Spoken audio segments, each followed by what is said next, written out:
What's up, fight fans? This is Danny Howard from FightUp.com, and this is the Pillar to Post video podcast. I got a lot of stuff for you this week, so let's get started. Nonito Donaire found himself on headlines today, citing that he will subject himself to year-round random drug testing.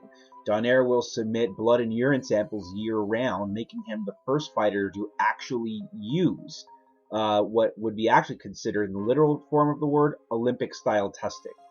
Now, Nonito Donaire will not implement this until after his upcoming fight on July 7th against, what's his name? I have no idea who the hell Donaire is fighting. But he's going to submit himself to be tested year-round, and I think that's actually good. But there are parts of that announcement that just didn't sit well with me. First of all, Nonito Donaire is going to test year-round, but he is actually not demanding that his opponents do the same. I mean, if they want to, then they can, but Donaire said he's going to test year-round, no question about it, but he's not demanding that his opponents test when they fight him. So, I mean, really, that's great that Donaire is doing it, but, you know, if the other fighter's not doing it, really, what's the point? I mean, I actually think that, you know, anything's better than what we currently have right now. That's apparent. But I just think that Nonito Donaire, and the way that they're approaching this is, you know, I don't know. It seems half-assed to me. Donaire and his strength and conditioning coach, also advisor to the voluntary anti-doping agency, Victor Conti, the test that Donaire has, you know, coincidentally subjected himself to year-round, said that if the other opponents don't want to take the test, that's on them, and they will go to their sources in the press and basically denounce them for being dirty. Now, that's the thing. In the end of the day, I just believe that Nonito Donaire is just kind of helping Victor Conti out. He's kind of pushing his agenda, and that's not going to help the sport. My opinion on random drug testing or how the sport should be tested, I don't want to get too into it. It's a lot to cover, but look, you can't have more than one testing agency administering dope tests. We have the US ADA, which uses the protocol used in the Olympics. It is a more expensive test than the VADA, but it is a government program, and it's used by our athletes in the Olympics. Now, the VADA is supposed to be an offshoot of it. It's supposed to be like a value version. It's supposed to be about a fifth of the cost. They'll do isotope tests. That's how Lamont Peterson got caught. And they also will tell a fighter, you know, hey, you know, you're low on iron and stuff like that. It'll basically let a fighter know if they're taking the right stuff. The problem is, though, is that what other sport has more than one doping agency? I mean, this is ridiculous. I mean, the conundrum is this. Let's say Nonito Donaire takes a test, and what if he fails? I mean, Lamont Peterson and Andre Berto were busted by VADA. Berto, of all people, who he's associated with is Victor Conti. He's a strength and conditioning coach. You know, the testing agencies can't dole out punishment. They can only test. Now, the state athletic commissions can not test as thoroughly, but they can dole out punishments. So there's an offshoot. Right now, it's been nearly a month since Peterson and Berto have gotten caught, and there has been nothing stating what they're going to do with them. I mean, what the fuck's going on? That's the problem when you have some type of outside agency allowing fighters to volunteer. There shouldn't be a USADA or VADA. There should be MADA, Mandatory Anti-Doping Agency. There should be mandatory tests for all fighters. But, you know, VADA and all the people that are involved with it, you know, they're trying to make money. I mean, even though it's cheaper than USADA, it is not cheap. I mean, 5 figures to do drug tests are pretty pricey, especially for certain fighters that don't get paid that much. And if their counter argument is, if you're not going to take the test, and you're probably dirty, which is, you know, basically causing, a witch hunt. They're trying to create mass paranoia. I don't know if they're trying to do that, but at the end of the day, it doesn't matter whether it's USADA, there's WADA, there's JADA, there's VADA Light. Who gives a shit? Thing is that unless the state athletic commissions are doing these mandatory tests, and these services are not offering their laboratories, or they're trying to work with the state athletic commissions to make it where they're adopted by the state athletic commissions, then what's the point?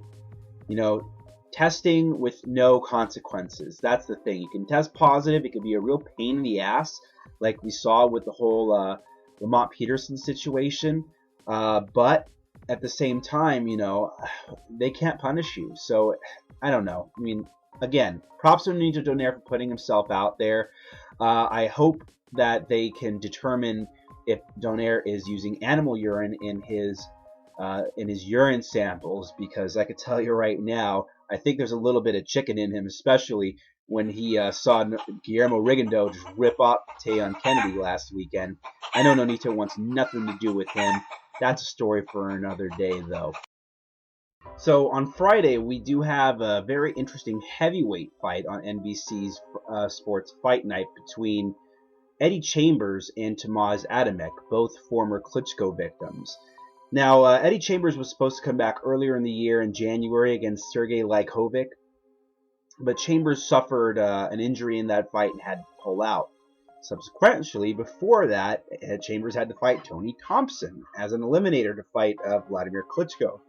And Eddie Chambers got hurt in that fight too. He's been out of the ring for an awfully long time, and he's coming back in the ring against a guy who also got totally beaten up by Vitaly Klitschko and Tomasz Adamek. But Adamek's a tough dude, and Eddie Chambers, he's fast, he has good skill. It just doesn't have the pop, and with the inactivity that he's had and the injuries that he's had, I know that Adamek did not look too good when he fought Nagy Aguilera. It was a good fight. He dominated Nagy. He got hit a lot in that fight, and I thought that he wouldn't have had as much trouble. But I don't know if that's Nagy just was the occasion or what. But Tomasz, I think, has more overall skill, and he's a much better fighter than Eddie. And that's no disrespect to Eddie. Eddie, I think, is a top 10 heavyweight. There's a lot of guys that he can beat, but I think that Adamek has been in there with better guys, and even though he's a small heavyweight, he's taken shots from some pretty big dudes, and I think he has what it takes to beat Eddie Chambers. So I'm actually going to pick with Tomasz Adamek to beat Eddie Chambers by decision in what should be a very entertaining fight. And that's going to be happening this Friday, so be sure you guys check that fight out on NBC Sports. Now, this weekend, Julio Cesar Chavez Jr. will be heading to Texas to face off against Andy Lee. That actually is a very good fight. I've been looking forward to this fight for a while, and I know there's a lot of Chavez haters out there. I know people just don't like Julio Cesar Chavez because they think he's some type of bum hunter. But whether you like him or not, you got to admit that Andy Lee's a better opponent than Marco Antonio Rubio. Marco Antonio Rubio is a better opponent than Peter Manfredo was. So the dude is stepping up his competition.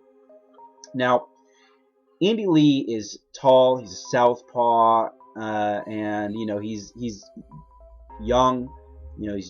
Him and Chavez are pretty close in the age department, and they don't have a lot of mileage on him. I think that this is going to be a very entertaining fight, but at the same time, I have seen Andy Lee get dunked by fighters that are lesser quality than Chavez. I've seen him struggle against guys that aren't that at that level. Brian Vera knocked him out, and even though Andy Lee avenged that loss, he did get knocked out by Brian Vera. And when he fought Craig McEwen last year, Craig McEwen, I don't even think Craig McEwen is that much better than Brian Vera. I mean, certainly he is better than Brian Vera, but Craig McEwen was beating the living hell out of Andy Lee, and the only reason that Craig McEwen lost that fight was because he got tired, and Andy Lee just stopped him in the last round. Now, again, this fight's happening in Texas, so you got to understand one thing, that Julio Cesar Chavez is going to come in there huge, ripped, totally bigger than Andy. And Chavez is going to be in Andy's shit all night. I mean, make no mistake. This is not going to be a pretty fight. I don't know if Andy Lee has the firepower to keep Chavez off of him. I mean, he certainly didn't have the firepower to discern Brian Vera or Craig McEwen, so I don't think that Chavez is going to have any trouble, finding his range, working on the inside. It should be an interesting fight, but I do think Chavez is going to win this fight by stoppage. I think he's going to grind Andy down. He's going to beat him up, and there's going to be some type of stoppage. But I'm going to put this out here right now. I'm going to put out a bullshit alert, because I have a feeling that if the fight does go to the scorecards, there is a chance that Julio Cesar Chavez Jr. might get jobbed like we saw last weekend. And the reason I say that is because I don't like hearing that he's going to fight Sergio Martinez next, and I don't think that that's something that Bob Arum wants to do, especially when Julio Cesar Chavez has refused to sign a contract extension until his contract's actually over. Bob Arum might try to make an example out of Chavez, much like he did with Manny Pacquiao. So the judges are very suspect in Texas too. I mean, if you think that Bob Arum is not going to sacrifice another guy, I can tell you right now, Julio Cesar Chavez Jr. will always have the name Julio Cesar Chavez in there, and he will always make money no matter where he goes. Again, I'm picking Chavez to win this fight by KO, but I'm putting the bullshit alert out there. So be ever so careful when we head to that decision, because I think it could get a little weird.